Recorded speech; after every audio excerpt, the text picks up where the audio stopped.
last week. So welcome to our current episode of the Maharal, and we're delighted to say that this lesson is sponsored by Reuven and Miriam Hirschman, and we're very grateful for that. So B'ezrat Hashem, thank you for that. In their honor and in their blessing. Very nice. It was my other shiur, so this is... Okay, Baruch Hashem. Anyway, so we're going to continue what we were speaking about last week, since this is all one continuation. This is all from the Sefer Netivot Torah, Netivot Olam from the Maharal, and he breaks it into certain subjects, and this is on the Netivot Torah. Anybody who hasn't been with us in the previous lessons. And again, the method of the Maharal is that he takes certain Megadita from the Gemara, and he analyzes them and explains them in terms of his particular approach. And his approach to the Torah is basically that the Torah is here to show us the derech. It's the pathfinder in a sense. It's the guide to our lives, leading to a particular tachlis, and that tachlis is to come to Olam Haba eventually. You know, everybody gets to the point where they have to go to the next stop is Olam Haba. And how do you know that you're on the right track? How do you know that you're going to get there? If you stick to the Torah shows you the way. And his idea is that the Torah shows you a way which the purpose of it is not to deviate from that path. In other words, it's a clear way that you don't go left and you don't go right. You stay in the middle, and you don't go to one extreme or the other, but you try to stay. The Torah is showing you the way to go in the middle from the beginning to the end. It's here for life. So it's basically guaranteeing you, and you keep on the right track, you will eventually get to the destination. So one of the things he says here is, so he was analyzing this. Remember this the Agadita was comparing the person that's in the dark, and he is faced with various obstacles. So if he's in the dark, he's afraid that he's going to walk in the wrong place, and he's going to fall into the thorns or into a pit or something like that. He's going to some kind of obstacle he doesn't see, and that's going to bring a nezik. It's going to damage him in some way. So the eitzah to that is somebody gives him a torch. So now if he has a torch, he's able to see what's in front of him, and he's going to be able to avoid those pitfalls. So basically, the pitfalls are things that he's going to them. In other words, if a person stays in the house and he's not going to have any thorns and boys or whatever to fall into. He's not going to have any obstacles in the house because he's familiar with his house, and the house is lit up. But if he's going on the way, he's in a position that he's going to encounter things on the way that are external to him, that he's going to be going to them, and he could be damaged by them. So that's a particular type of encounter with something that could be dangerous for him. So for that purpose, the torch is going to help him to avoid those things. But he's also concerned about what if something attacks him from the outside. It's not just that he's going to meet the thing could come to him, like wild animals or bad people, whatever. So the problem with that is that the torch is not really going to help him necessarily against those people, because if he doesn't have anything to defend himself with specifically, just because he has a flashlight or something like that, is not going to help him to avoid those kinds of dangers. So he says that the eitzah to that, the remedy to that is when the sun comes up, then it's daytime already, and those kinds of evil things that are draying around in the forest or whatever are not going to be around, because they're there during the night. So the light of the daytime is going to help him out in that, to avoid that obstacle. Then he says that eventually you come to a parshas druchim, which is a fork in the road, and you have to decide which way to go, and you don't know which way to go. So for that, you need to have some kind of guidelines or whatever, a map or whatever, is that you know which is the right way to go, so that you know which path to take, and you're not going to get tripped up with that. So he says in terms of the Torah that the idea of these things that come towards him, that if he knows if he has to have the Torah is compared to this light, but it's a question of how he avoids each one of those things. So the things that are things that he knows that he should avoid by himself. So the Torah can tell him, like a mitzvah's loisasa is going to tell him, don't do this, don't do that, and then you won't make a problem for yourself. In other words, if a person actually is over on a mitzvah's loisasa, if he does something he's not supposed to do, the Torah is basically warning him, don't do this because you're going to have such and such consequences. So if he doesn't do the thing, the Torah is telling him not to do, then he's not going to have those problems. So that's similar to the idea that he's not going to get things that are obstacles in his way. He's not going to go out to meet those obstacles. Then he's talking about that the light of the day is going to come up. So that's an idea that there's a type of light that is going to put him in an environment where he doesn't have the problem of those kinds of influences being around him that are going to take him down. So that's the idea of the burglars or whatever, or the animals that are going to, he's afraid they're going to attack him. There are certain environments that a person can put himself in where there are dangers that, because of the environment, that he can become attracted or tempted to do things that he shouldn't do because he's in a place where those things can be problematic. Whereas the Torah is creating for him an environment. If he's following the Torah, he's going to put himself into a place where those things won't be part of that environment. That won't be a temptation, or it won't be something that is going to have an influence on him. Which is today it's very, very relevant, because if a person is following the Torah and the Torah is telling him, first of all, what to spend his time on. So he knows that rather than just participating in the secular society to the point where you're doing things that the goyim are doing, or you're involved with the secular media or entertainment or whatever it is, these things that are going on in the secular world that could have a anti-Torah effect on him. So then the Torah is telling him to avoid those things. Then he knows or not so much to avoid those things specifically, but to spend his time on the right things.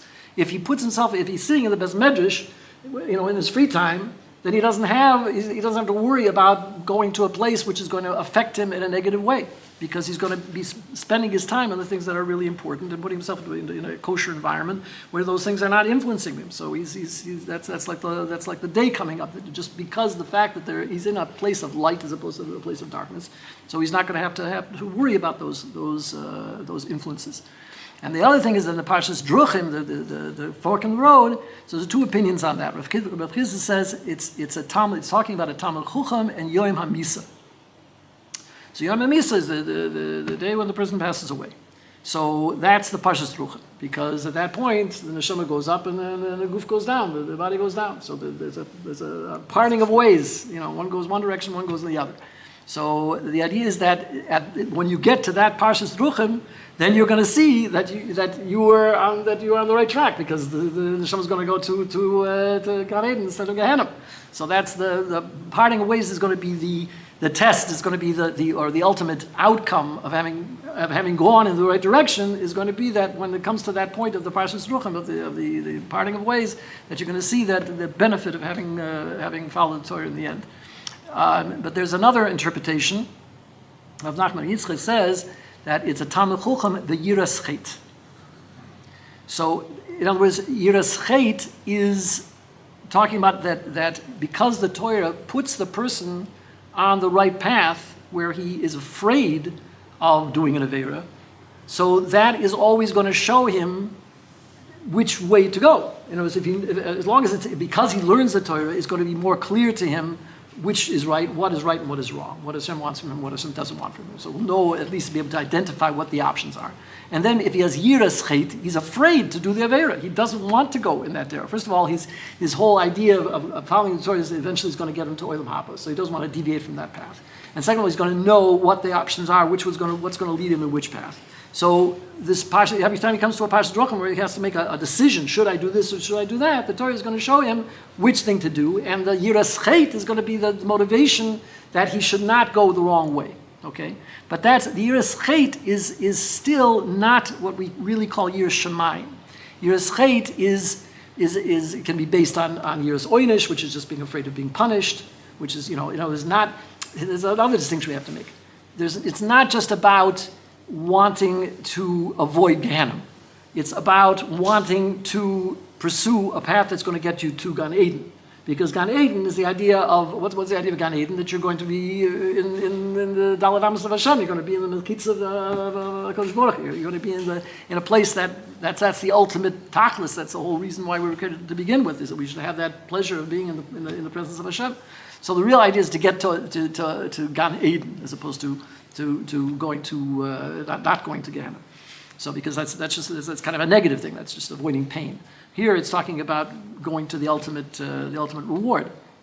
So, but even then, it's not just an idea of going to the ultimate reward. The idea of Yiras Shamayim is that we want to attain the tachlis of having been created. Because Hashem created us in order to ultimately have that kind of relationship with us, to be able to reveal Himself to us, to be able to bring us up to the highest potential of the neshama that He's given us, and the whole idea of the neshama being able to purify the goof, and all of these different things that lead us to reach our potential, and in terms of our relationship with Him and our tachlis in terms of what we were created for to begin with, and that's the idea of Yiras Shamayim. So it's again this is the Parshas Druchim that motivates us to go in the right direction because we want to ultimately have that tachlis. We know that the Torah is the only way we're going to get there.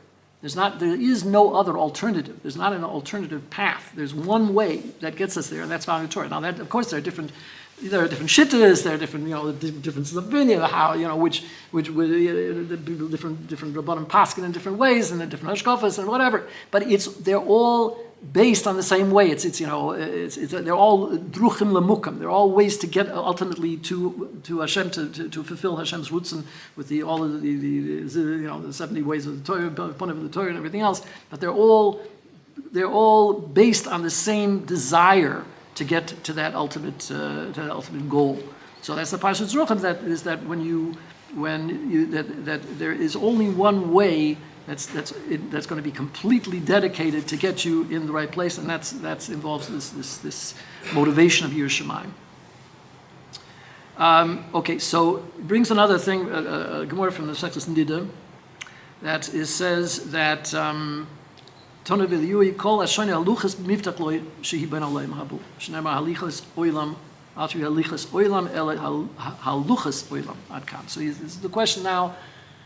We've decided we're going to follow Torah, we're going to learn Torah, and Torah is going to ultimately show us the right path. So which Torah do we learn? I mean, Torah is a very, very broad thing. Where do we put our koiches? Which Torah do we decide is worth the biggest investment of our time? We have to make a decision. Which Torah now I've decided I want to learn Torah, but where do I go? What Torah do I learn? What's the priorities at least? What do I go at first? So he brings this Gemara, which says very clearly that the main thing is learning halacha. He says some people make the mistake that they think that you want to learn chachma. Chachma is you should understand. You should be able to know what's going on with the Gulim and with Malachim and with Kabbalah, whatever. That we get all these yedias Torah to know the chachma of the Torah, and that's what's going to be what's going to bring us to where we're supposed to go.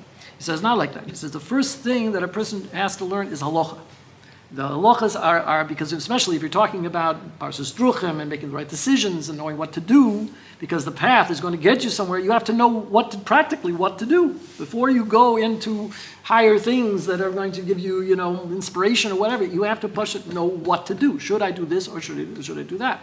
And you have to take on the all. That's the all of the Torah. Even if it's not so pleasant for you, it's not so inspiring or whatever, but it's something you got to know the practical, ins and outs and understand what to do. Even Gemara is not the best way to get there, because Gemara, the advantage of Gemara, for a lot of people, Gemara is much more interesting. It's just what they call dry halachas.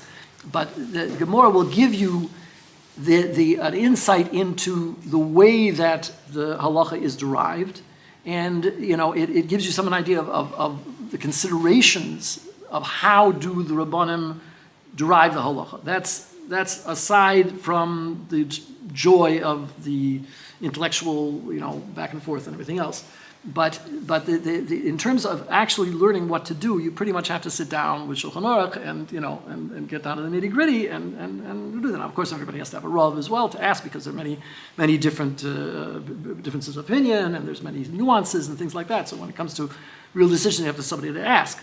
But in terms of your learning, he says that the main thing is to learn about the halachas themselves. Second. And that's the idea of not going to the right and not going to the left, but the derech hayosher, the middle road, to be able to get to the particular, the right decision. Is he saying that somebody who's a good person, who doesn't do averot as such, but is not following the halacha, can he get closeness to God or not?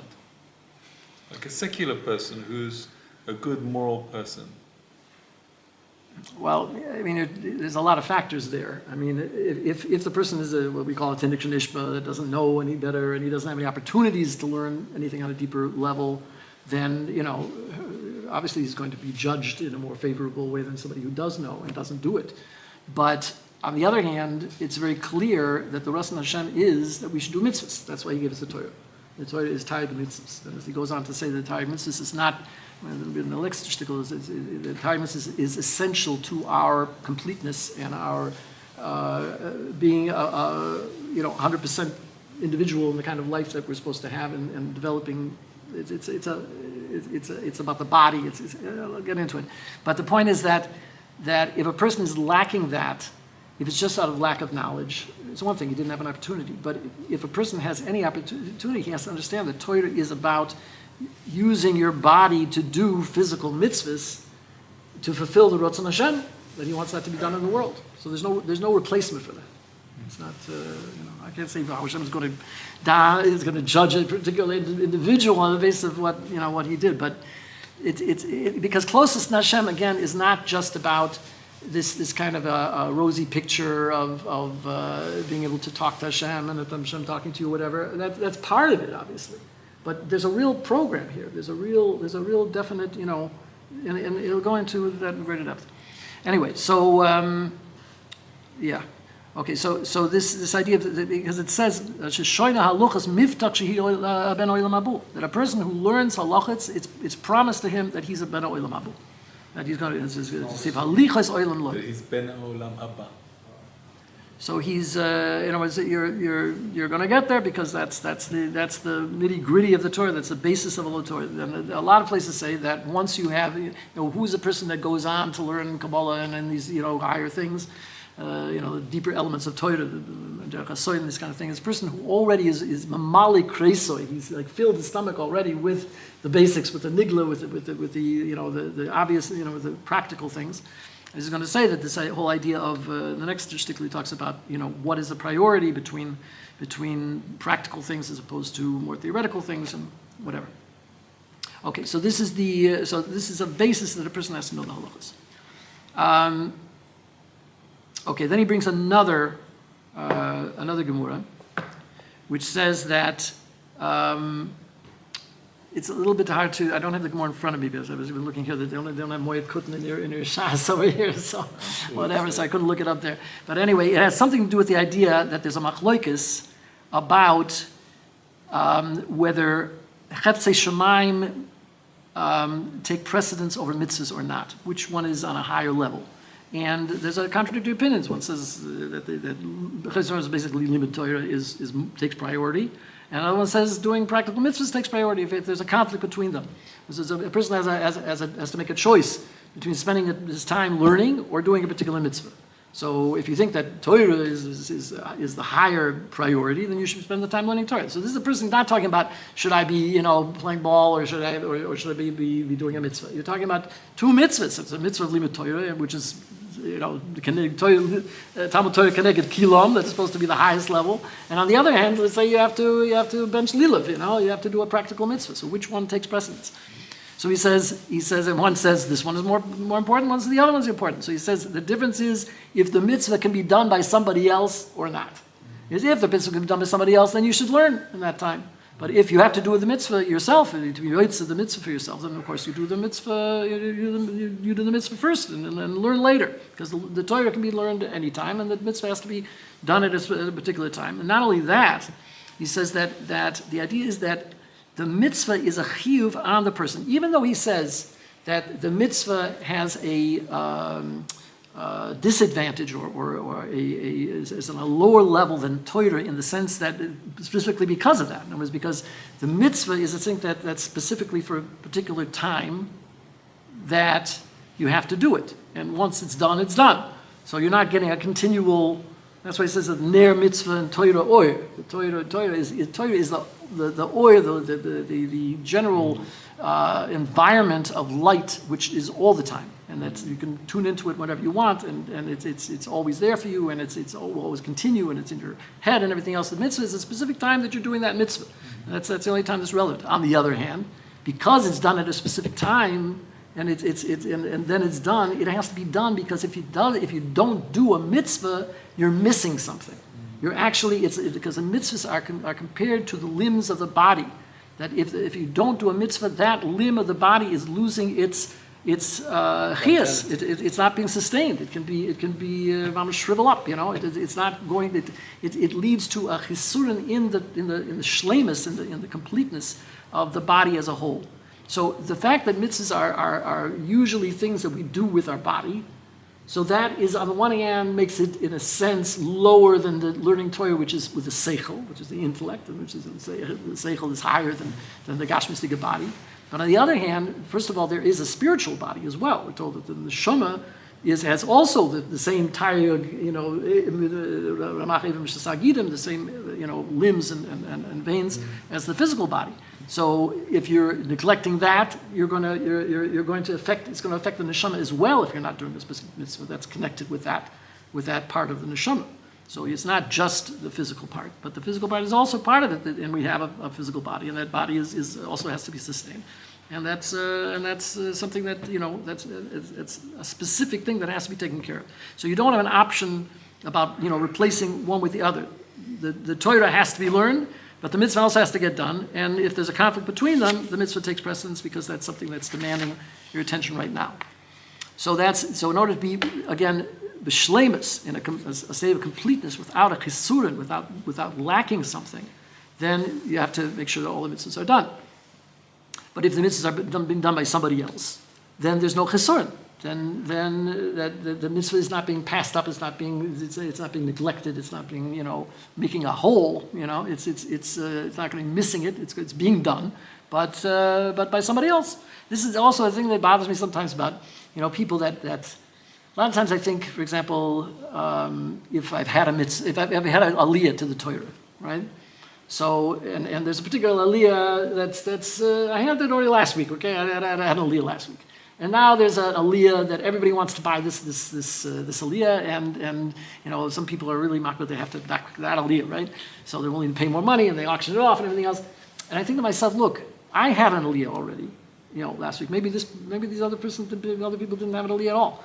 So why should I, even if I had a desire to buy that aliyah, why would I want to buy it and take the mitzvah away from somebody else? As long as it's getting done, it's Hashem's happy. I mean, there are people that are concerned about it. Why should I want it dafka to be me? Why should I have to be the one to do it as opposed to somebody else? As long as, again, if nobody wants it, if nobody wants to do it and it has to get done, then of course I take it upon myself. But if it's something that anybody could do, and why would I want to take it away from somebody else, myself, especially if I've already had the opportunity, to be yotzei that. There's a whole thing about the Getoiros in the Beis Hamikdash that they had this pious, what do you call it? Pious is the lottery, right? Yeah. So they had this lottery. They chose fingers or whatever. They counted the fingers or whatever. But it was supposed to go. Each kohen was only allowed to do it once in their lifetime, I guess. Because it was such a schooler to get for panasa. So they weren't. I think once they did it, they weren't allowed to be counted anymore, or something like that, because everybody had to have their turn. So it's the idea that as long as the mitzvah is done, it's done by somebody else.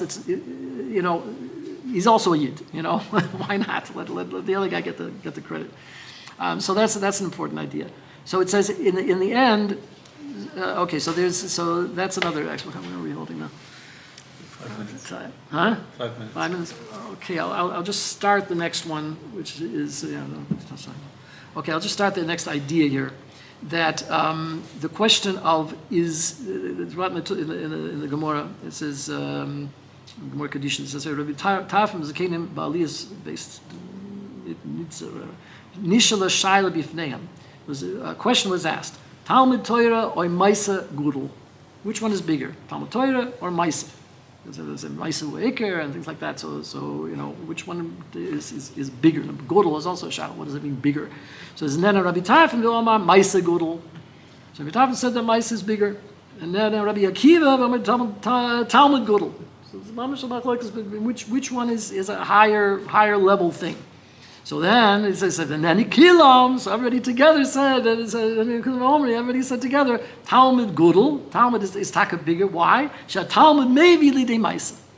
That by learning, you're able to come to Maisa, which is the Iker in the end. That that thing has to be done the Maisa. Now, one way you can think of that is in terms of the idea of koyach and poil. The whole idea of Bris Olam was that Hashem brought something from a level of machshava, which was just a thought, into reality, and that involved the whole ishtalshalos of going through all the different levels until you can get to the most intangible theoretical idea, down to the point of actually making into a physical mitzvah that you do with your body in this world, in the Gashmi world, with a Gashmistic thing. And it has to go all the way from that level to this level. So the idea of Talmud is in machshava, that's something you learn with your mind. This is seichel. Whereas mitzvahs is the idea of siyah, that you're doing it in practicality. So what does it mean that Torah Gudel shemevi di lemaisa? Because you can't do the maisa without the Torah. And the Torah is the shoirish, is the source of the maisa. But on the other hand, you can't do, the Torah is not doing anything unless that actually comes out b'maisa. If you just leave it on the level of Torah, like there were Talmidei Chachomim, there were the time of the Skula, you found many cases of people that had learned a great deal. They could be go'onim mamish, they could be geniuses, and they had already become epikorsim. They didn't believe in Hashem. They didn't believe necessarily in the Torah was bin Shemayim, but they were such big Talmid Chachomim, so they were still learning. So they enjoyed learning. So they learned, but the learning didn't come out to practice because they weren't doing mitzvahs. So you can imagine the Torah just hanging there, like in the air. The Torah has been learned, the words are being said, and it's not coming out in reality in the poil. So the idea is that it's a question of the shleimus. It was the idea that Hashem created all of these levels, all the way Atzilus, Bria, Sia, all the way down from the top to the bottom. You can't say because it's on the top, therefore it's more important, or therefore it takes precedence. It's the top is there for the sake of the bottom, but the bottom is there because there's a top, and you can't have one without the other. The whole thing is the idea of shleimus, just like you talked about before, the idea of shleimus. You have to the body has to be b'shleimus, the spiritual body, the physical body, everything has to be b'shleimus. So the idea of learning in order to ultimately reach the level of practicality is also shleimus. In the same respect, though, if we talk about machshava dibra maisa, this idea of thought, speech, and deed. So if you learn the halacha, what you have to do, but you don't know why, you don't know what the kavanas are, or whatever, for the sake of this shleimus, of the idea of having that total completeness from the top to the bottom, you have to learn deeper things too. I mean, ultimately, once you know what to do, the boils, you're not oiver and aveira, you don't do the wrong thing. But once you know what to do, you have to start to figure out why and what are the higher kavanas. What am I supposed to be thinking when I'm doing this mitzvah? What's the higher shorish of the mitzvah? So for the sake again of this concept of completion, that the whole thing has to be one shleimus, you have to know what to do on all levels, and that involves both the limit and the ma'aseh. Shkoyach, thank you so much.